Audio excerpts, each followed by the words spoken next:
monsieur, bonjour. Avant de commencer, je m'appelle Christian Bouchard. J'ai enseigné pratiquement toute ma vie au Collège à Flèche de Trois-Rivières, la littérature.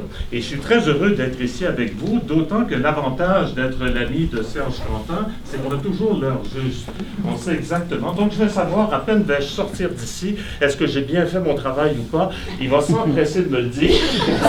C'est l'avantage d'être ami avec Serge Quentin. Vous savez, ami de la vérité, mais ami de Platon, mais plus encore de la vérité. C'est une expérience que l'on peut vivre au quotidien en étant l'ami de Serge. Alors, je vais présenter évidemment les gens qui prendront la parole. Il va y avoir Denise Bombardier d'abord, qui malheureusement devra nous quitter parce qu'elle doit se rendre à Montréal. Elle doit être là, je crois, à 4 heures, ce qui n'était pas prévu.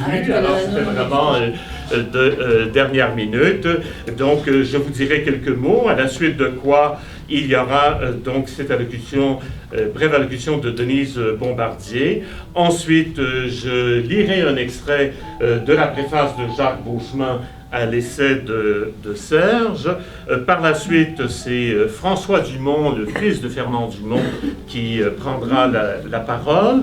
Ensuite, je lirai un extrait de Serge, de son essai, et par la suite, Jacques Beauchemin prendra la parole, puis Serge. On aura aussi une petite surprise, un extrait vidéo à vous présenter, et je lirai donc un dernier texte de Fernand Dumont pour conclure cette cérémonie. Ce que vous entendez actuellement, c'est un aria évidemment bien connu des variations Goldberg de Jean-Sébastien Bach, interprété par Gould, et c'est dans la version de 1955.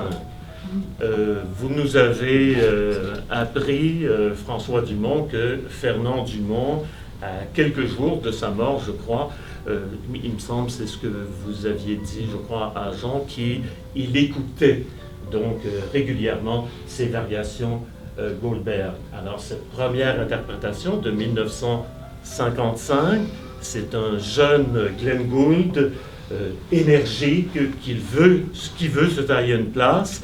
Et en clôture de cérémonie, nous écouterons la version de 1981, donc de l'homme mûr, de l'homme qui a consacré sa vie à la musique et qui en fait une sorte de testament musical. Donc d'abord, cette version de 1955. Je remercie Jean-François Veilleux qui s'occupe de capter l'événement, de même qu'Amélie Gélina qui est de l'autre côté pour la technique. Vous voyez, c'est vraiment on est vraiment à jour.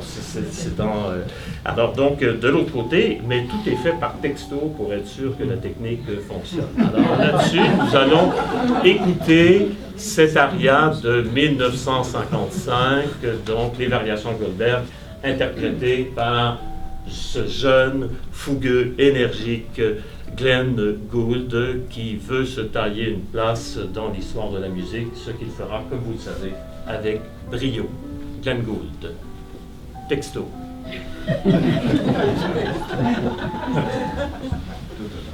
Tu diras pas, Serge, qu'on n'est pas à la fine pointe du programme.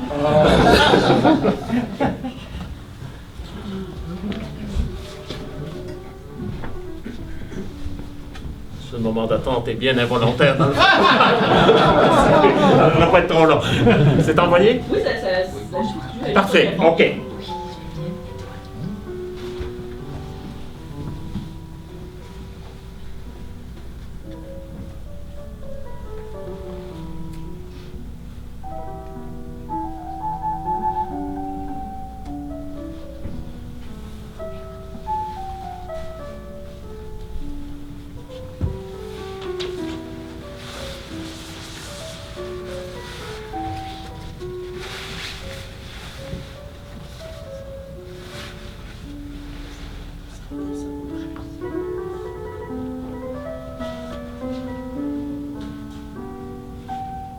Bienvenue à ce lancement. Est-ce que ça fonctionne, le micro? Non. J'ai une voix qui porte un peu, de toute façon. On va attendre pour le micro. Texto. Ça me fait, vous savez, on a l'impression qu'on est au début de quelque chose. La fébrilité des commencements, disait Nietzsche. C'est bien. Elle revient. Bonjour Amélie, qui revient d'arrière. Amélie, donc, pour le microphone. Non, ne me dis pas qu'il suffit de le mettre à on, c'est toujours de...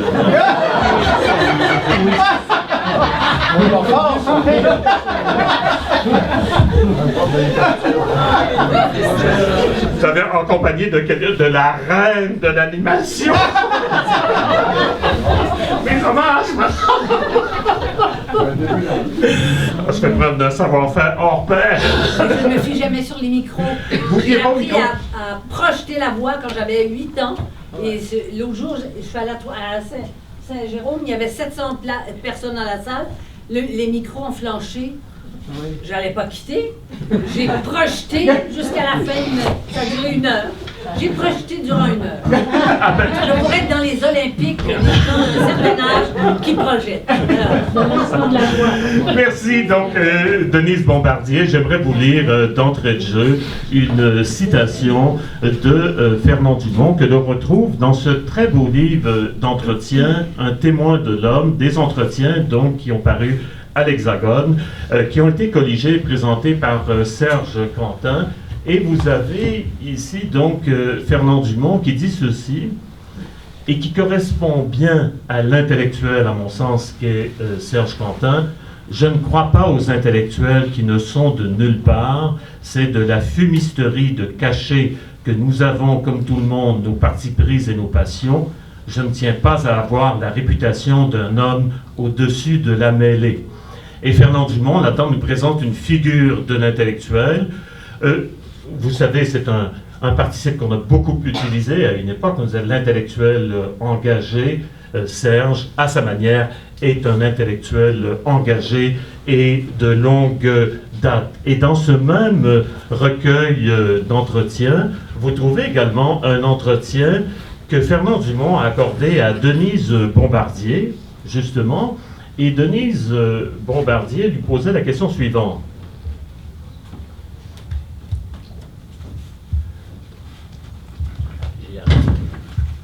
Quand vous parlez de remords, entendez-vous par là un sentiment de culpabilité d'avoir abandonné votre milieu d'origine?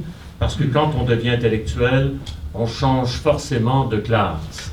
Réponse de Fernand Dumont, oui. De culpabilité et aussi, je dois l'avouer, d'un certain regret. Parce que cette culture que j'ai connue dans ma jeunesse n'existe plus, je pense. Elle avait une sorte de cohérence, en ce sens qu'elle touchait la plupart des aspects de la vie quotidienne. Ce qui n'est plus le cas, bien sûr, de la culture, même de celle dite cultivée.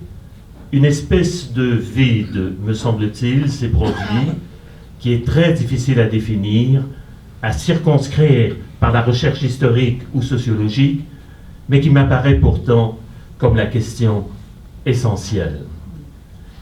Je vais donc, puisque vous pourrez lire cet entretien accordé à Denise Bombardier par Fernand Dumont, je vous encourage à vous procurer dans les librairies d'occasion, malheureusement, ce livre. Il a été pilonné par l'Hexagone. Il a été pilonné par l'éditeur pour ce qu'on appelle un traitement de faveur dans ces temps sombres où on pilonne beaucoup, malheureusement.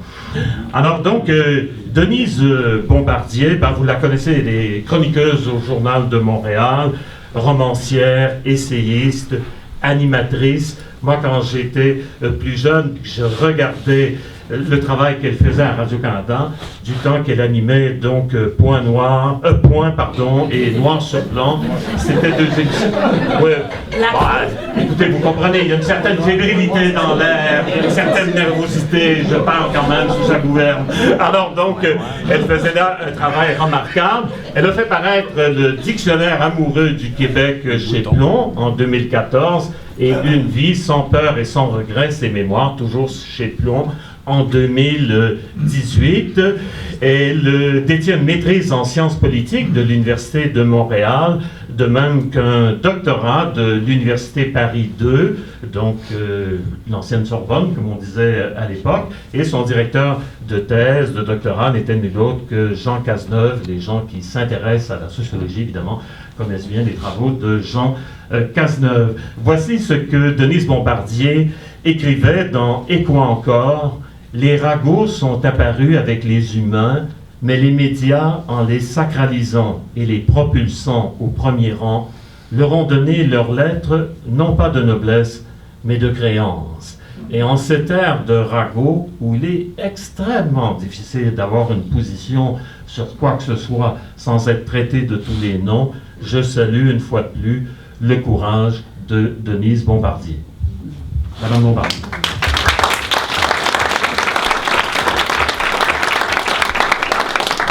Merci beaucoup. Je suis émue de vous voir ici, vous, le fils de celui que je considère le plus grand intellectuel de la fin du XXe siècle au Québec et du XXe siècle à peu près. J'ai eu beaucoup d'admiration pour votre père, j'en ai encore, parce que l'admiration, ça ne part pas, puisque ça appartient au cœur et à la sensibilité, donc ça reste jusqu'à ce que je le transmette, et je l'ai transmis. J'ai transmis cette admiration à mon fils, qui lui est moins scolaire que sa mère, mais qui est aussi intellectuel et qui a lu plusieurs des ouvrages de votre père. Je voudrais vous dire que je ne quitte pas, je suis tellement, en quelque sorte, je suis tellement gênée d'avoir à quitter. Je voulais rester parce que nous avons eu, mon mari et moi, une rencontre presque, c'est un coup de foudre cet été, avec mon ami et Lorraine, son épouse. Nous sommes donc, les deux couples, nous nous sommes retrouvés dans la maison à North Atlee. Et puis nous avons pu discuter, et j'ai dit à Serge, à un moment donné, vous savez, mon mari, qui est anglais, son problème, c'est pas parce qu'il est anglais au Québec, c'est qu'il a peu d'interlocuteurs, puisque c'est un spécialiste du 18e siècle français, et qu'il a un peu de difficulté à échanger. Quand je l'ai amené à mon camp de pêche en haut de la Tuque, près du barrage du Rapide Blanc, parce que je suis une pêcheuse, entre autres, et il demandait à mon compagnon de pêche, qui est un ouvrier ici dans une des usines, il dit « Michel, avez-vous lu l'article dans l'Observateur la semaine dernière ?» Là, je lui ai expliqué que quand il parlait du siècle des Lumières à mes amis du Mont-Camp, il croyait qu'il parlait du siècle de l'électricité et qu'il fallait qu'il s'ajuste au Québec. Alors, je suis ici par amitié, je suis ici aussi par admiration, parce que Serge, vous prenez le relais, vous permettez d'assurer un peu plus la pérennité de l'œuvre de celui que vous admirez. Et l'admiration est quelque chose qui existe à peu près plus de nos jours. Les gens, ils ont des kicks sur les choses, mais ils ne connaissent plus le mot admirer. Et l'admiration, ça grandit celui qui admire. Et aussi, ça le définit. Ne me dis pas qui je suis, je te dirai qui tu es, mais dis-moi qui tu admires, et je saurai un peu mieux qui tu es. Et l'œuvre que vous avez faite, parce que vous avez consacré une partie de votre vie, c'est une œuvre qui est extrêmement importante, et évidemment, j'en suis rendue dans ma vie à croire qu'il y a des choses qui pourront se perdre. Mais tant qu'il y aura des Serges comme vous qui prendront le relais, nous pourrons encore continuer tous ensemble à perdurer. Alors, si je dois partir très bientôt, c'est que je dois aller, je suis à Radio-Canada, faire un duplex avec Edmonton et avec, je crois aussi, Vancouver, parce que j'ai fait un documentaire sur les Franco hors Québec. Documentaire qui sera présenté à Radio-Canada la semaine prochaine. Ce soir, je suis à Tout le monde en parle, vous verrez de quoi ça retourne. Mais je sais que dans la salle, ici, je n'ai pas besoin de poser des questions pour savoir que quand on insulte et qu'on humilie des francophones sur ce continent, en dehors du Québec, on nous humilie nous-mêmes. Et ce combat-là, je l'ai mené, je suis même surprise qu'on m'ait confié à Radio-Canada le documentaire sur les Franco, parce que j'avais dit il y a 1 an, à Tout le monde en parle, à M. Chrétien qui était venu nous essayer de dire que sans le Canada, on ne parlerait pas français au Québec. Et c'est là que je l'avais interpellé, en lui disant, vous avez été contre la loi 101, votre parti a été contre la loi 101. Enfin, on sait à quelle auberge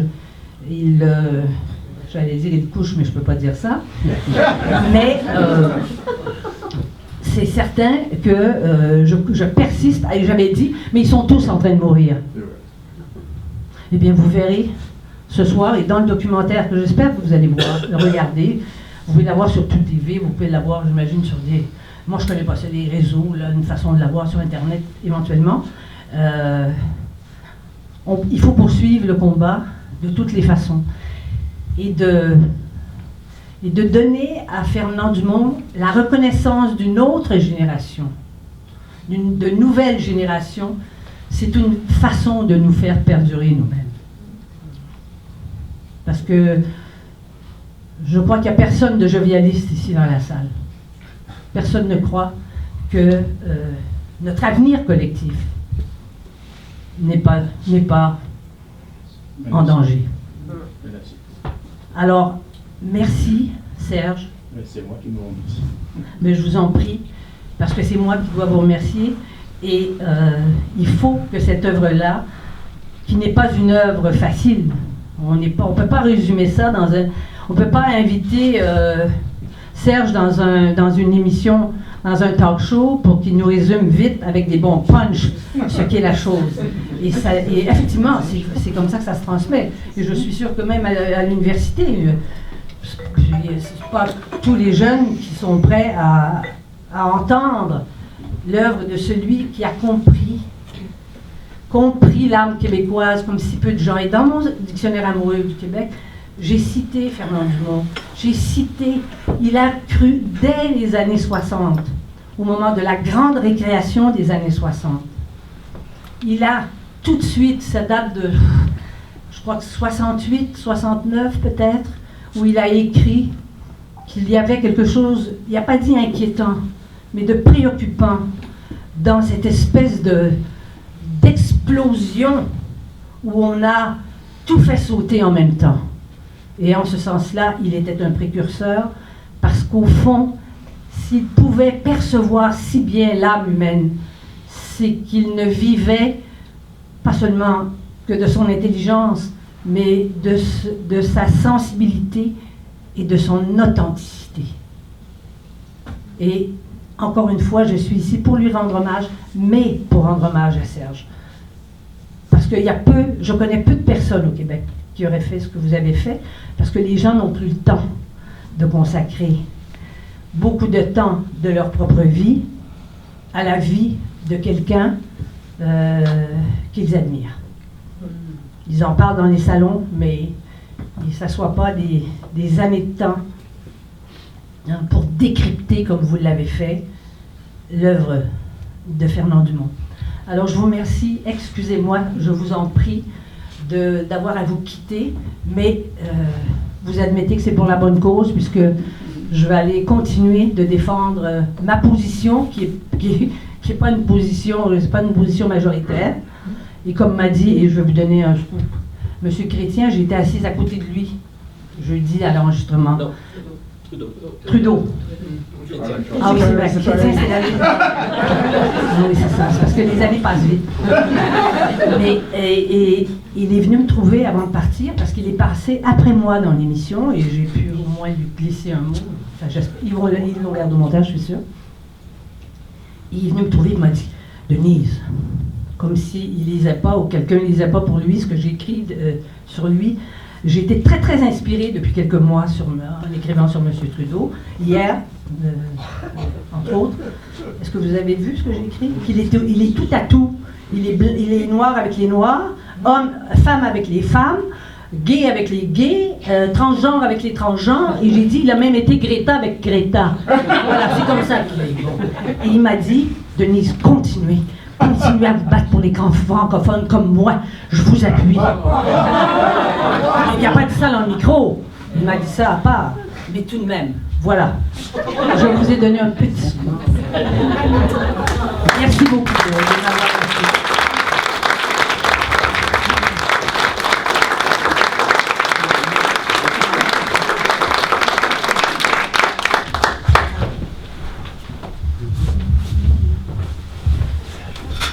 Merci encore une fois, Denise Bombardier.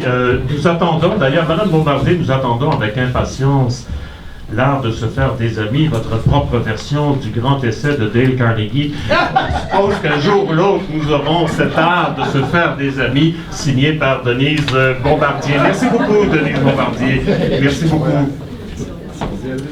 Alors, je tiens à signaler également que dans ce labyrinthe de la vie, évidemment, il y a toujours un minotaure qui nous guette, et heureusement, on sait que comme il y a un minotaure qui nous guette dans le labyrinthe de la vie, il nous faut aussi une Ariane pour l'affronter et surtout s'en sortir. Et le livre de Serge est dédié à sa fille Ariane, que j'en profite d'ailleurs pour la saluer, qui est à l'arrière. Et je tiens à saluer aussi Lorraine qui est à l'arrière et qui était en train de surveiller les intérêts probablement de Serge.